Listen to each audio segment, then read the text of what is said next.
in collaborazione con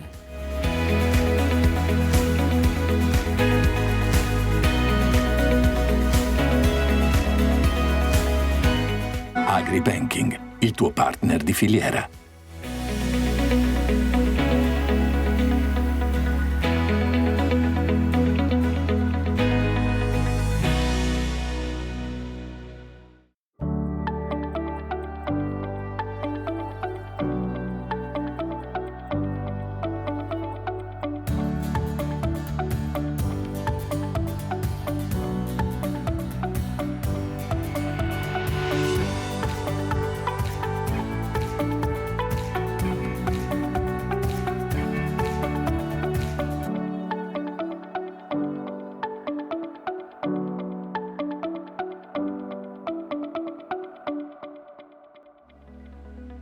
Tempo di semine, e allora cercheremo di capire quali sono le opportunità offerte dalla ricerca in campo sementiero. Lo faremo da un palcoscenico particolare, quello di EIMA International, la fiera della meccanizzazione agricola che si è conclusa a Bologna. E a questo proposito il tema delle sfide dei territori e dei distretti produttivi italiani attraverso un'iniziativa del gruppo editoriale nazionale QN che incontra i protagonisti delle filiere per capire come implementare i punti di forza di un sistema fatto di imprese di media dimensione ma di elevata specializzazione, dai trattori ai componenti, dal verde all'acqua, dalle attrezzature al digitale. E cosa può fare l'università e cosa la formazione?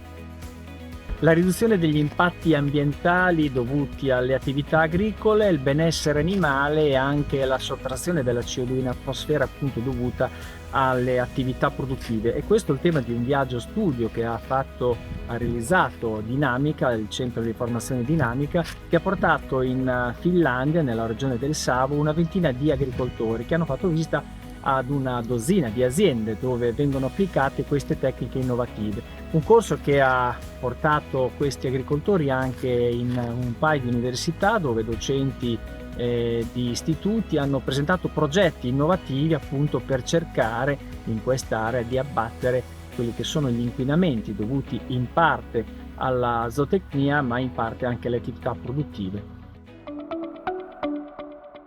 Le sfide dei territori, incontrandoli in maniera diretta, e ovviamente uno dei territori e delle filiere che caratterizzano l'Emilia-Romagna e la nostra bella Italia è quella dell'agricoltura e in particolare della meccanizzazione agricola. Un incontro che mette insieme tutti i filoni che compongono il mondo di Federunacoma, qui presente peraltro ad EIMA International, voluto da QN Quotidiano Nazionale. Qui con noi Valerio Baroncini, vice direttore del Resto del Carlino. Allora, il tema è sfide, innovazione, non sono parole vuote perché sono parole a cui i nostri costruttori e i nostri agricoltori sono chiamati a dare risposte sempre più precise. Siamo in un territorio particolarmente importante, in uno dei distretti meccanici più importanti del nostro paese e d'Europa, ma anche in quello che è l'orto d'Italia a tutti gli effetti, e quindi la realizzazione delle macchine agricole è solamente uno dei tanti tasselli che si pongono davanti come sfide del distretto. Questo EIMA muove moltissime imprese che vengono da 50 paesi di tutto il mondo, 1700 aziende. Sappiamo che la bioeconomia più o meno muove oltre 430 miliardi e 2 milioni di occupati, quindi abbiamo scelto di raccontare questo territorio e questo distretto e questo mondo proprio perché è particolarmente importante, non solo dunque per quello che riguarda l'agricoltura, ma anche per quello che è tutto ciò che poi ne deriva per la trasformazione. Per quello che riguarda invece gli investimenti servono soprattutto finanziamenti veri e quindi la possibilità di avere riduzioni, ad esempio, di quelli che sono i costi, di quelli che sono soprattutto gli oneri che spettano alle imprese. Su questo credo che una grossa parte la possa fare anche il governo. Sappiamo che il sottosegretario Bitonci ha proprio garantito in questo momento delicato di transizione verso il green, verso anche l'elettrico, su tanti fronti dei sostegni alle imprese, quindi vedremo se riuscirà a essere all'altezza delle sfide.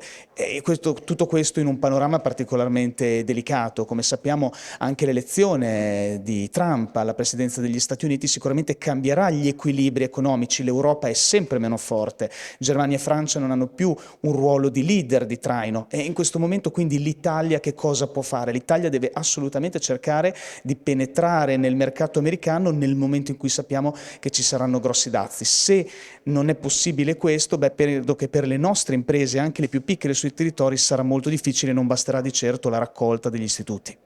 Ecco, a questo proposito, proprio tra convegni vari, si sta svolgendo qui a fianco Agri-Evolution, un incontro a livello mondiale, perché è mondiale questa alleanza che coinvolge le federazioni di aziende costruttrici per quello che riguarda la meccanizzazione agricola e naturalmente si pone come obiettivi i due filoni fondamentali, quello dell'innovazione da una parte, quello della sostenibilità dall'altra. Tema che a questo punto andiamo a sviscerare insieme ai rappresentanti dei singoli settori della meccanizzazione agricola per quello che riguarda la nostra bella Italia. Abbiamo avuto una discreta flessione nel 24, specialmente nel secondo semestre. Dobbiamo essere assolutamente positivi come questo mondo ci insegna a esserlo. Bisogna seminare oggi per raccogliere poi in primavera, oggi che è inverno per raccogliere poi in primavera, e quindi giustamente anche in questo caso le nostre aziende si stanno adoperando per allenarsi alla grande corsa di ripresa che ci sarà e tutti quanti si spera che ci sia con l'avvento appunto del secondo semestre 25. È un mercato sicuramente molto saturo anche perché abbiamo un parco macchine discretamente vetusto, si vendono molti più usati e per usati intendiamo macchine o trattrici di veramente un'età media di 20 anni, con tutto quel che concerne poi la sicurezza, ovviamente un discorso anche di ecosostenibilità, e quindi è sicuramente difficile in un mercato così chiuso entrare senza avere un sostegno. Abbiamo sicuramente necessità di ripianificare dei sostegni dal punto di vista ministeriale, dei sostegni che possano essere però non one shot, ma dei sostegni più durevoli, più continuativi, più costanti nel tempo. Abbiamo in Italia, uniche al mondo, delle eccellenze di imprese veramente uniche al mondo, e abbiamo una diversificazione di prodotti, e parlo di trattrici in particolare, ma anche di tutti cosa sono gli implements, uniche al mondo. Dobbiamo valorizzarle. Lorenzo Peruzzo, per quello che riguarda il mondo Garden. Allora, Coma Garden, Cura del Verde, la situazione del mercato, ma anche quelle che sono le sfide che vi aspettano. La situazione del mercato diciamo che è in continua crescita, siamo abbastanza soddisfatti del nostro settore. Logico che le attrezzature del verde compongono vari lavori all'esterno, nei campi, appunto nei prati, siepi, atomizzatori, eccetera. Ognuna ha un proprio livello di vendita a seconda del clima e della cura esterna delle città, nella sensibilità anche dei comuni e delle città che appunto vogliono curare il proprio ambiente. Ma è più sensibile il privato o il pubblico?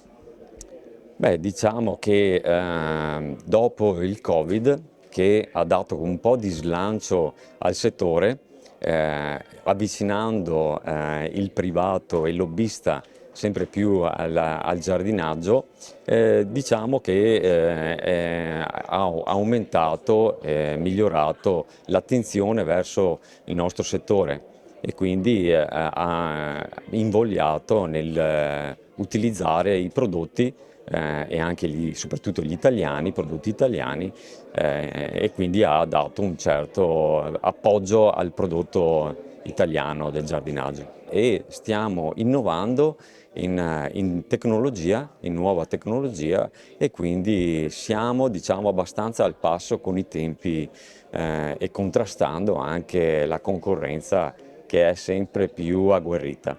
E quindi possiamo dire che abbiamo anche delle persone qualificate in Italia, si riusciamo anche a trattenerle, perché a volte c'è anche questo problema di trattenere queste figure professionali, però diciamo siamo abbastanza a un buon livello qualitativo e tecnologico che può ancora dare ai costruttori italiani un buon sviluppo nel futuro.